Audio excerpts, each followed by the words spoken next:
The views expressed in this episode, as with all episodes of the podcast, are purely host opinions. The content on this podcast should not be taken as indisputable fact. This podcast is for entertainment purposes only.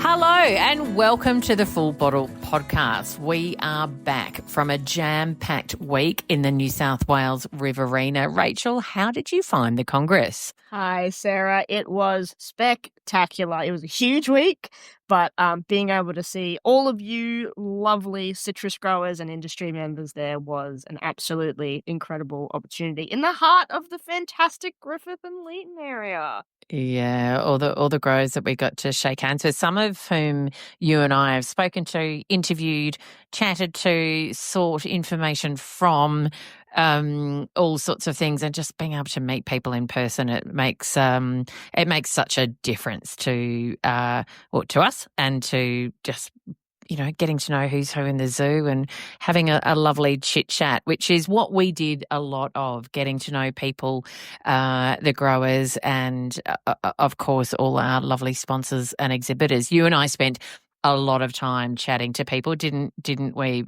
Which is important for us to get to know people.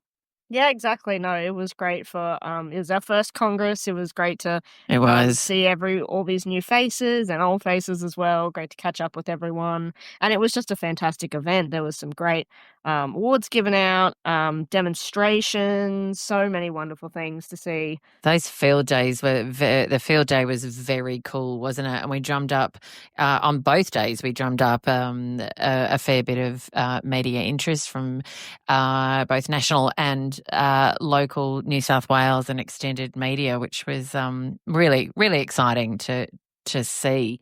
And Rach, we've got a clip of that interview that Nathan did with Win News on the sidelines of the Australian Citrus Congress. This is Nathan speaking with Win presenter Steve Hart. So the 2025 Australian Citrus Congress is being held in Griffith and Leeton. Joining me is Nathan Hancock, CEO of Citrus Australia. Nathan, you must be excited. Tell us all about it. Yeah, look, a fantastic opportunity to bring our Congress out to a region as big as the Riverina, one of our largest production regions for citrus in Australia, and taking a great opportunity to take in the views, enjoy the food and wine of the region, as well as a great opportunity to speak to growers locally and nationally. Nathan, we know that rising costs is a major concern for citrus growers. How will this Congress address these challenges? Globally, people are reporting 30% increases in nearly every aspect of costs, input costs for growers. So that's a really significant amount of extra costs being absorbed by growers and finding it very hard to pass on in this period of economic uncertainty where we're seeing cost of living crisis still playing out. So tomorrow in Leeton, a dedicated field day. What is the cutting edge technologies that growers will see in action? There's some autonomous vehicles that can bring an empty bin out to the picker and save them moving so far. There's moving transport platforms that allow pickers to stand still and pick fruit as they go past the tree rather than climbing up and down ladders. So less work health and safety issues, less wear and tear on the human element of the picking side of harvest. Sounds like it's going to be a big week. Plenty on. Thanks for your time, Nathan. And that's just a short clip from there of that interview at the Australian Citrus Congress. And look, we just hope everyone had a fantastic time, don't we? Yeah, it was a great event to put on. It was a lot of work from everyone in our team, so we really hope that everyone had a great time and got a lot out of it, especially from all of those presentations and demonstrations, and growers particularly meeting these industry members and our sponsors and everyone who was involved to hopefully get some really good knowledge out of it, because that's what it's all about. Yes, exactly. And networking and meeting people and having a good time together. Now, someone who did have a fantastic time by all accounts is our special guest for today, Dr. Meena Thakur. She's an entomologist with New South Wales DPIRD, and she specialises in integrated pest management for horticultural crops and urban environments. Gosh, Rach, I'm having trouble getting my words out. Her career spans many fellowships, research roles, and product development across our sector. Now, she spoke on one of the panels at the Congress. She's just a brilliant, I listened to her speak. She's just brilliant. And we are super excited to have her speak with us today on the Full Bottle podcast.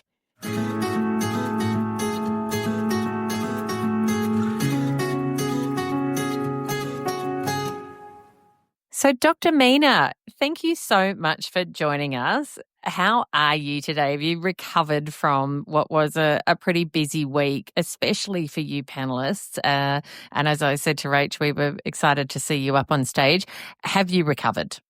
Oh, yeah, definitely. No, it was actually quite a fantastic week for me. It was a bit intense, but because I'm new to citrus industry, so it was really good to network with people, know who is doing what. And yeah, it was really good.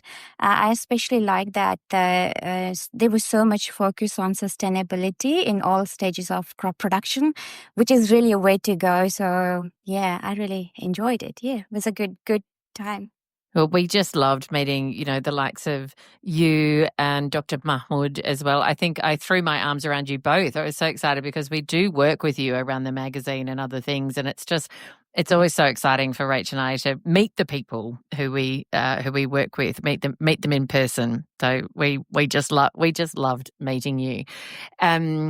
What did you, in terms of someone who was listening to other experts in their field, what did you find the most fascinating, conversation on stage to listen to?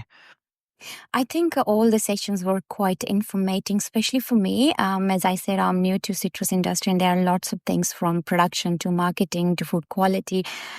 So yeah, there was a lot of talk about the advancements in precision technology for food quality measurements.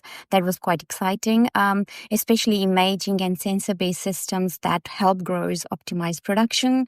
The discussion on global economic pressures like political shifts, exchange rates and supply chain disruptions, that was also quite informative for me.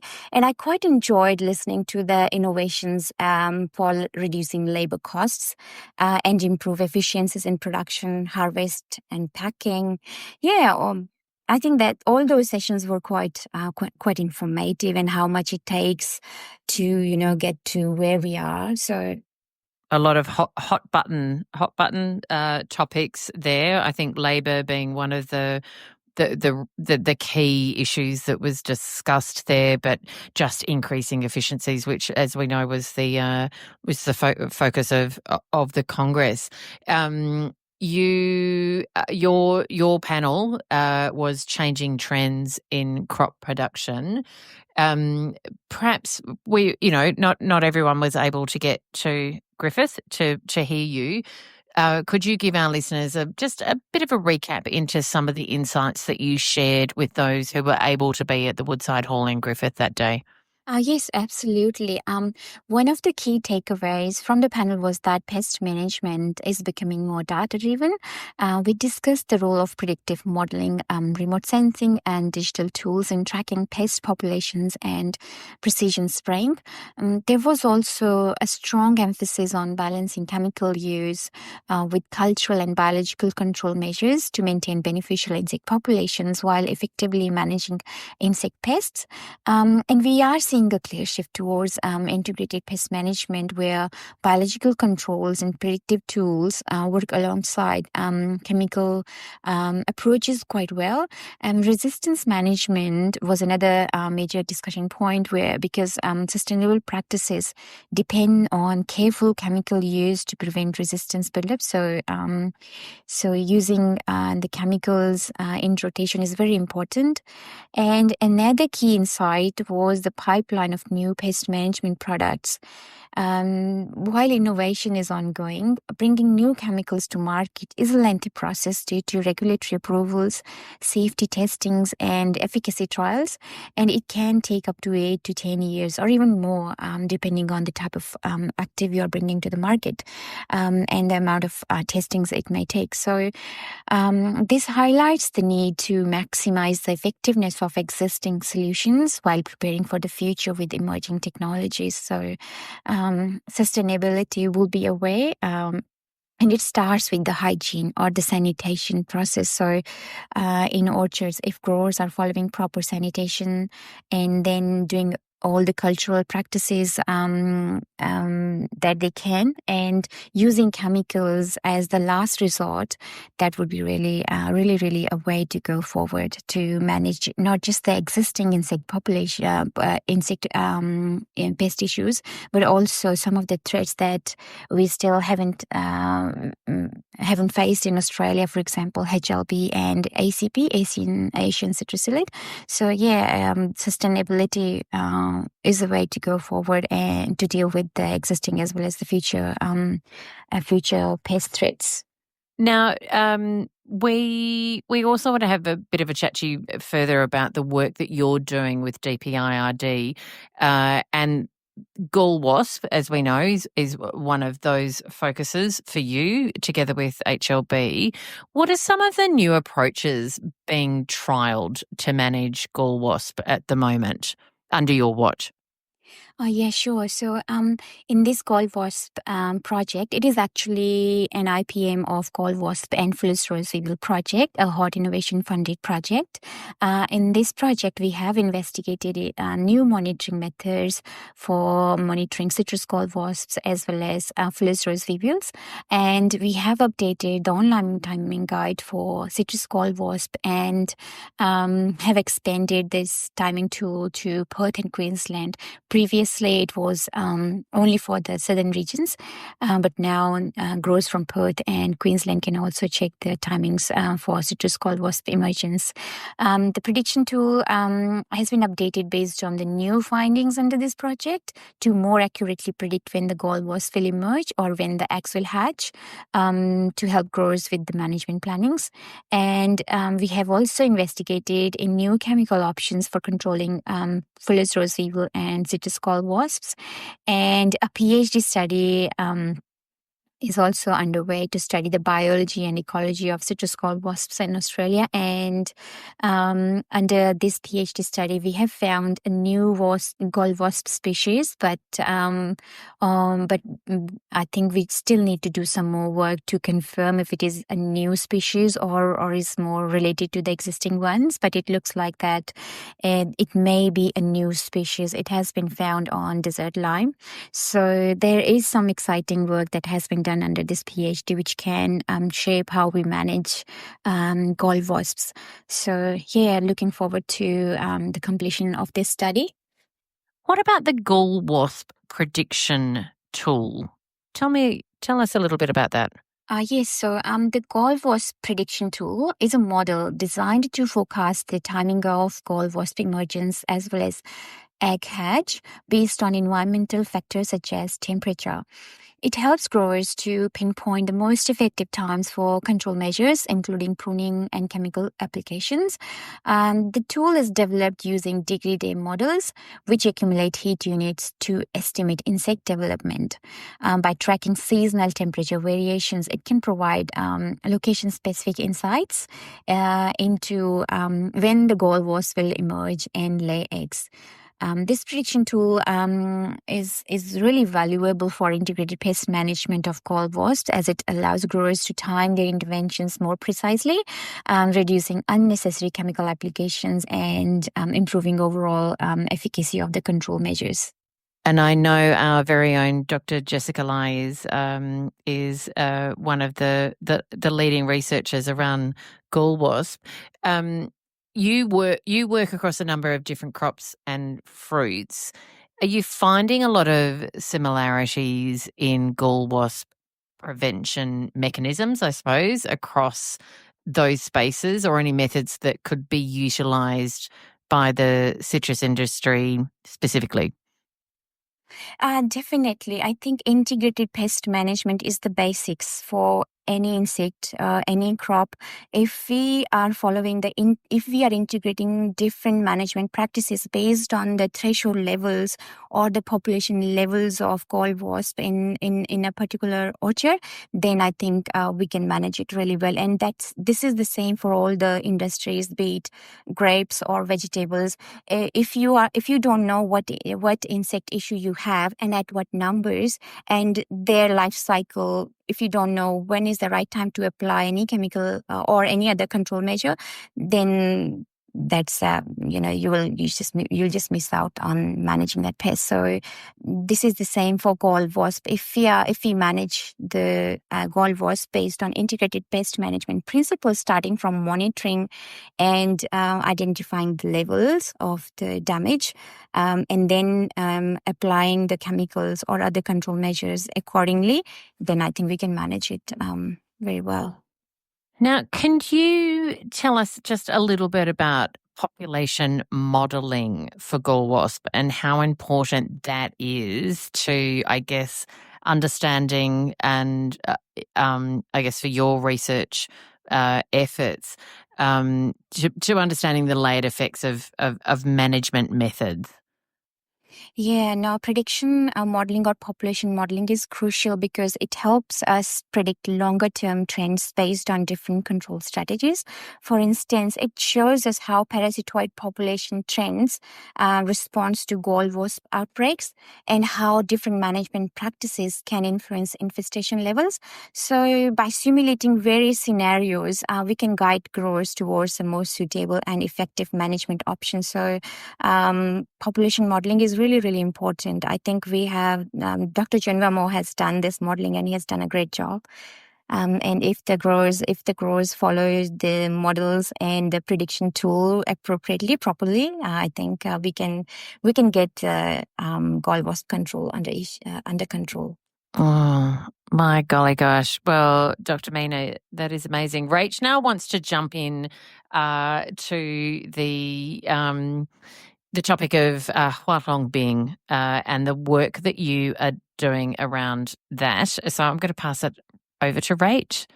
Yes, classic HLB. I know that a lot of growers and other industry members are quite concerned about it. It's a pretty big ticket item in terms of, the discussions that are happening, particularly around pest and disease, where you're also working in that space. So I was wondering what some of the insights have been so far, any insights that have been brought to light during your work on this preparedness project for Huanglongbing.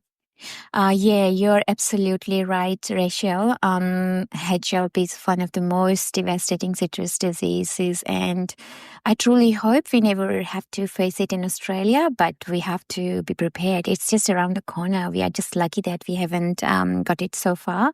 And that's why this ACIR-funded Huanglongbing preparedness project is so important to see what's happening around the world and what we can do. Through my work on this project and insights from global experiences, one key takeaway is that early detection and surveillance, vector surveillance, are critical for effective management. And international case studies, particularly from California, Florida, and Brazil, have demonstrated that integrated pest management, which combine cultural, biological, and chemical control, they play a crucial role in slowing HLB spread. ACP is the primary vector of HLB, and it is important to understand its movement patterns, population dynamics, and seasonal fluctuations.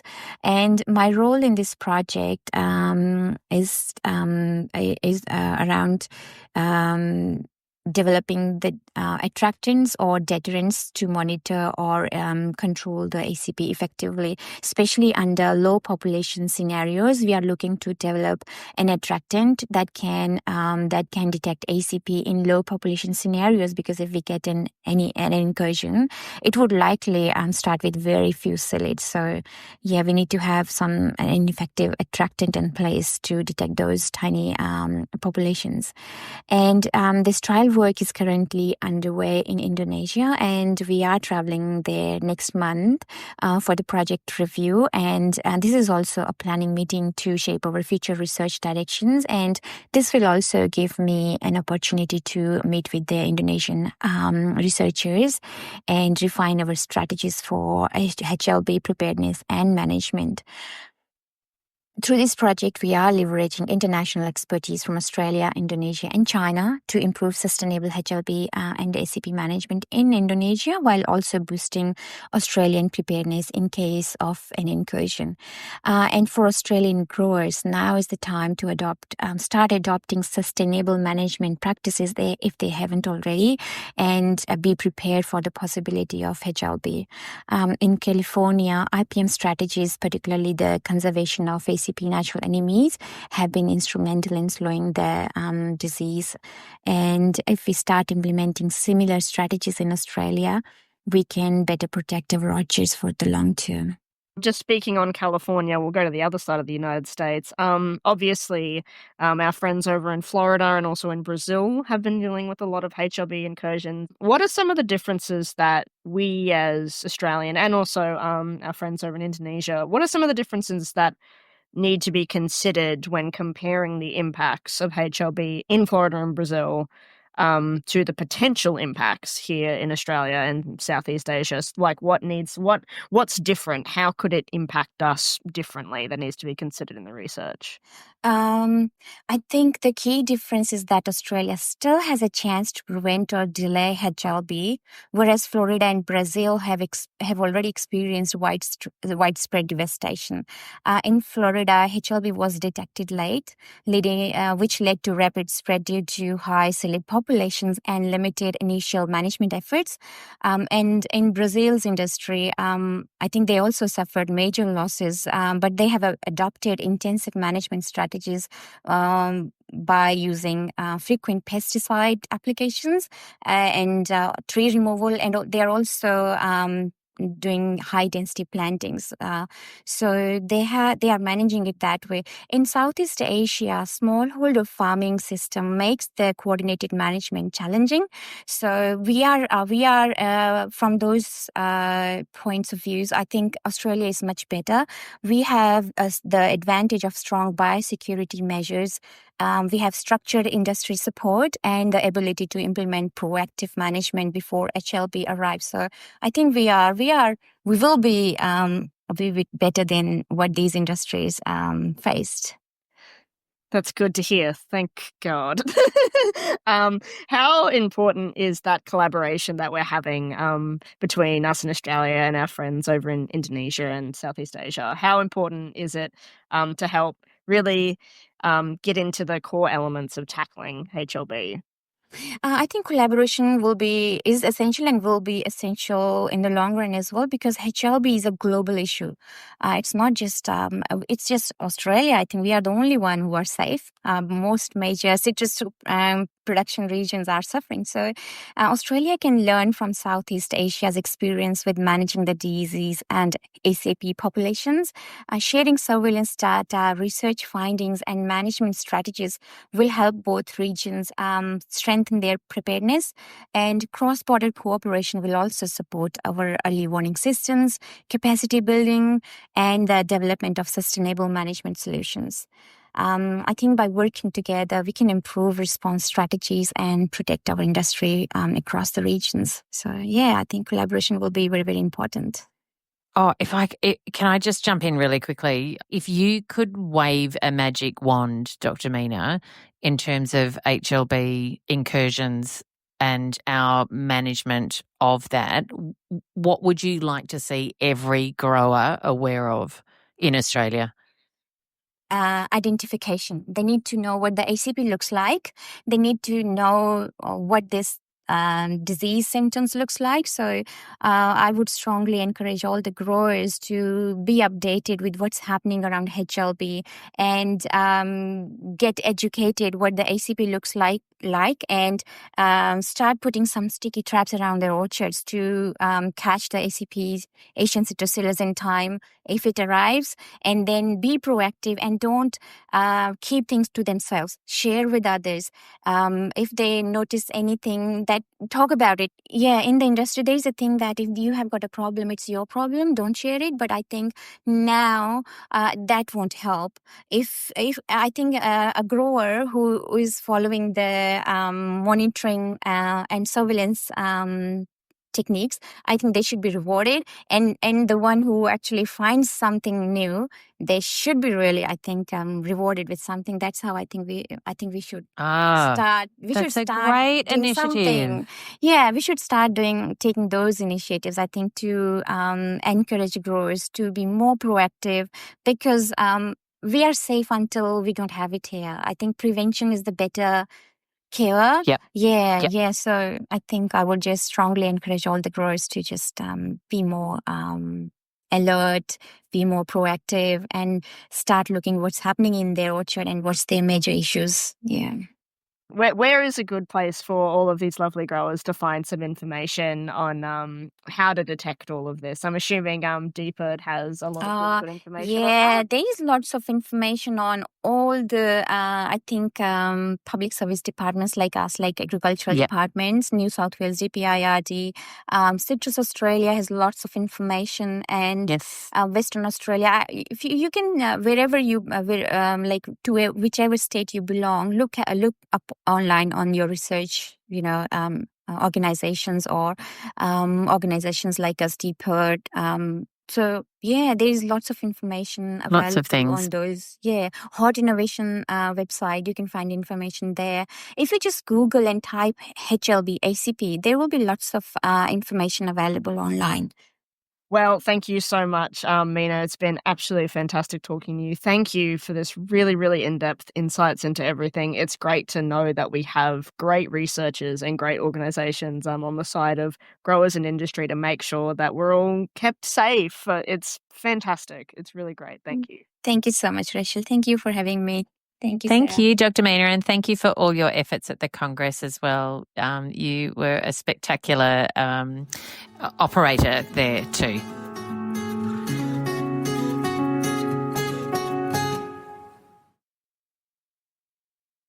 Well, that was Dr. Meena. Isn't she just fantastic, Rach? She is. It was so great to listen to her at the Congress. And we're hopefully going to also be seeing a video of her on our YouTube channel in the next few months. So make sure everyone listening is watching this space.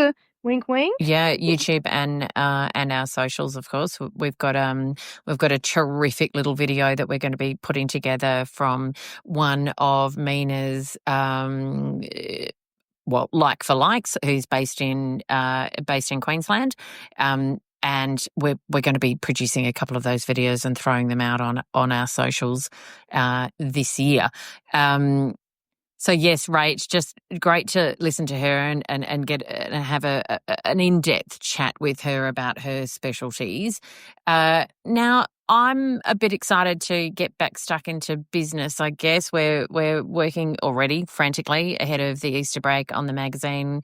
We've got another podcast to put out, another e-newsletter coming. We have got lots of things on our socials, so please jump in and have a bit of a look at our socials. We've just popped up the winners from the awards night, and there'll be a few more really spectacular photos coming up across our socials soon. Rach, what are you doing for Easter? Hopefully nothing, frankly, Sarah. spending a bit of time here. I've just moved house, so I'm going to be in my new place, settling in, which is fantastic. I'm with my partner, and yes, hopefully just getting a really nice break after what's been a really incredible, but also a very busy and crazy couple of months. Yeah. What about you, Sarah? Well, look, we'll be getting the magazine out, and I guess I'll be. Gosh, well, you can do it now, can't you? Easter is already in the shops. I think Easter was in the shops just as Christmas was wrapping up. So my little girl will be already selling lots of Easter egg raffle tickets and so forth. So it is upon us, and gosh, next thing you know, it will be Christmas. But before we think about that, let's wrap up. Thank you so much, Rach, and thank you to Dr. Meena. Isn't she just fabulous? She is fabulous, and so are you, and so am I, Sarah. So, thank you everyone for listening in to another episode of the Full Bottle Club podcast, and we will see you at the end of April. Bye. Bye.